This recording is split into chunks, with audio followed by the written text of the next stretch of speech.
May the words of my mouth and the meditations of all our hearts and minds be ever acceptable in your sight, O Lord, our strength and our Redeemer. Amen. I'd like to start by mentioning that I'm having something of a first experience with the sermon today. As I was writing it, I started to get the feeling that I might be repeating myself. So I went through some of my older sermons to see if I was. I found out that I hadn't, but it turns out this is the first time that I've preached on the same passage. In our lectionary cycle, we repeat our readings once every 3 years, and I've come back to it again. Okay, so this passage has some both really positive aspects, and there are also some parts of it that I feel a little bit troubled about. Section 1. God so loved the world that he gave his only Son. Section 2. Those who believe in Jesus are not condemned, but those who don't are condemned. Section 3. A light came into the world, and the people sat in darkness, or the people came to the light. Well, I really like the part about God so loving the world that he gave his only begotten Son, and there's also something to be said for that third section about choosing to dwell in the light. But that middle section can feel a bit uncomfortable. So we're going to unpack it a little. Then we'll come back to that part about God loving the world and to the part about dwelling within the light.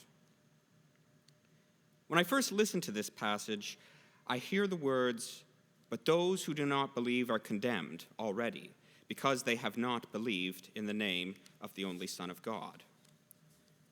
When I hear those words of condemnation, I feel uncomfortable, and I struggle with them, because I have known and cared for many people who do not identify as Christian.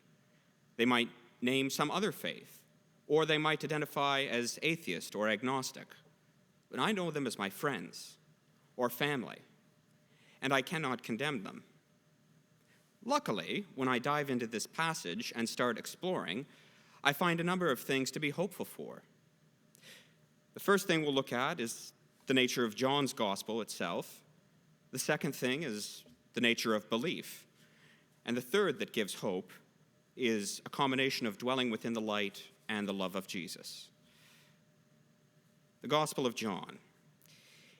It's different from the other three Gospels of Mark, Matthew, and Luke. And one of those differences is very prominent in today's particular passage. In John's Gospel, Jesus does not shy away from claiming to be sent from heaven and from attributing his miracles to God. Often in the other Gospels, when Jesus does something miraculous, the story usually includes him instructing his followers or the witnesses not to talk about what they have just seen. But in today's passage, Jesus claims to be sent by God as a sign of God's love for the world. Then there's the idea of belief. Belief is one of those words that has been around for a long time, but its meaning has shifted as generations use language differently. By the way, here I'm borrowing from a theologian I like by the name of Marcus Borg. Most contemporary dictionaries will define belief as either accepting something as fact or choosing to accept it as fact without evidence. Borg explained that belief is closer to a similar sounding word, belove. And this actually comes closer to one of our affirmations of faith. Love the Lord your God with all your heart, with all your soul, with all your mind, and with all your strength. This is the first and great commandment, and the second is like it. Love your neighbor as yourself. This affirmation of faith is found in the Gospels of Matthew, Mark, and Luke, and it has slightly different wording in the Gospel of John.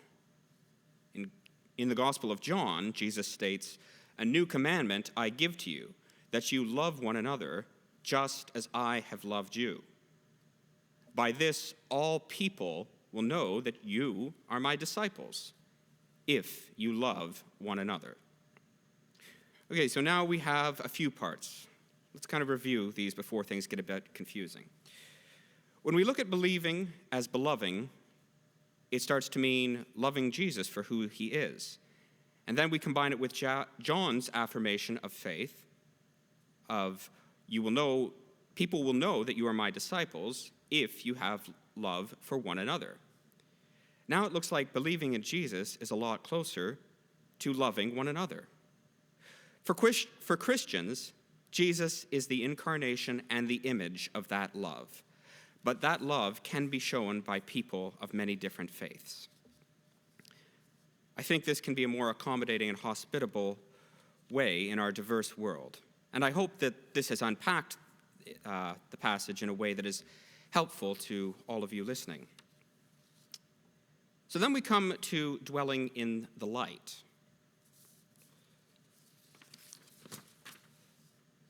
We have the section in the gospel passage about being within the light rather than the darkness. Those who do not believe are in darkness, and they like the darkness because the light shines on their evil, but the darkness conceals it. This passage, or part of the passage, contains several themes and presents them in something of a binary way. Darkness versus light, for example. But the binary isn't always that helpful. Let's use my alb as an example. The alb, this white robe that I and the others up here are wearing, or the surplice which the choir wear as an adaptation of the alb, or those white lace dresses that people put on babies for the baptism. These are all forms of the alb. They are baptismal garments. In the traditions of the church, they are a physical sign of putting on Christ. But the alb is a symbol that we use during worship. And worship is a time and a context that is very public and very communal. So for now, when I'm talking about putting on Christ and dwelling within the light, I'm going to be talking about it at times that are very public. Transparency and accountability are concepts that are used in professional and public settings, and they help us to dwell within the light that Jesus is talking about. I think that if we are to love our neighbor, then we are accountable to our neighbor. That is, we have a responsibility to act in ways that would not cause harm to our neighbor. We are accountable to each other. Secrets are things that can damage this accountability or our relationship. Within a group of people or a community, secrets can hold power. When two people from a group hold a secret between themselves, that secret becomes something that they connect over and something from which others are excluded. And that dynamic in and of itself is just one way that secrets can distort our relationships. Secrecy can also conceal abuse, or it can block possibilities for assistance. Transparency means that we share the information to keep us accountable in our activities. In our parish setting, transparency means things like reporting on the use of our finances and other resources. Our finances are donated by you, the people in the community, and your parish leadership maintain financial records as part of this transparency. The annual vestry meeting that we had over a month ago is one of those mechanisms of transparency where the parish leadership report on how the parish uses our collective resources.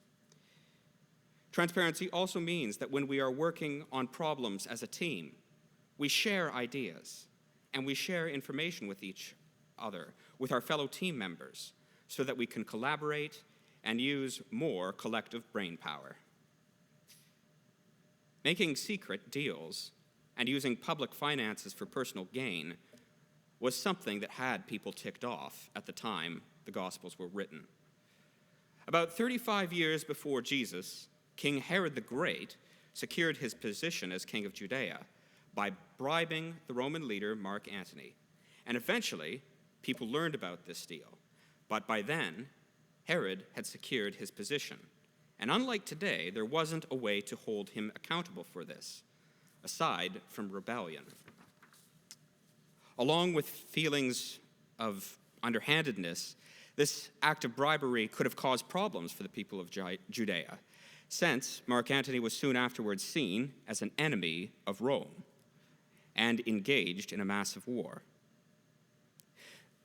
So when we hear Jesus talk about acting within the light rather than in the darkness, it's not that big of a stretch to connect his talk of hiding in the darkness to some of the duplicitous and underhanded politics of the time. Okay, so far, the examples of living in the light and transparency that I've used, those examples are like wearing the alb. They are in contexts that are very public or professional. But I don't wear this alb when I go to Giant Tiger to get groceries. Actually, there are a lot of times that I don't wear the alb, but I'm still trying to dwell within the light. I wasn't wearing the alb when I got out of bed this morning, and my morning coffee and grooming are part of my private life. Yet transparency and accountability don't mean that we have no privacy or confidentiality. When it comes to my coffee, on the one hand, one of the ways that I try to dwell within the light and remain accountable to a wider community is buying coffee that is either fair trade or Rainforest Alliance certified. And even these are not perfect methods of being accountable to a wider community. But responsible consumer choices are one of the ways that we can live within the light in our private lives. Pastoral conversations are another example of dwelling within the light while maintaining confidentiality. Sometimes there are things that we are struggling with. We might feel frustrated with another person, or we just have to vent or get another perspective on something. Or we're not ready to talk to the person directly because we don't want to hurt them and we're not sure how to approach the situation. These are situations where it can be helpful to have a private conversation with a pastor or with a counselor or a trusted friend. And in my context, for the most part, I can and am expected to keep the content of these conversations confidential. The only exceptions are if you disclose that you intend to harm yourself or someone else. This exception is a form of transparency. It is for the protection of yourself and your neighbors. And this exception is how we ensure that when we are wrestling with things in private, we are still living within God's light of justice and love. There are ways that we can be transparent and accountable, whether we are in a public setting or a private setting. These have included things like the financial reports in our parish, having limits with confidentiality, and effectively collaborating. There are ways that we live within the light of God, regardless of whether we are wearing an alb or something else. At least, this is what I think of when I read today's passage and hear, "But those who do what is true come to the light, so that they may be clearly seen in their deeds and have done in God." I think that these gifts of transparency and accountability are how we answer Jesus' call to enter the light and to love one another just as Jesus has loved us. Because of their healing power, that I think they are expressions of God's love, the same love for which God sent his only Son to our world. And I believe that by this, all people will know that you are disciples, whether you are wearing an alb or not. And as our choir so finely said, Christ be our light, shine in our hearts, shine through the darkness. Christ be our light. Shine in your church gathered today. Amen.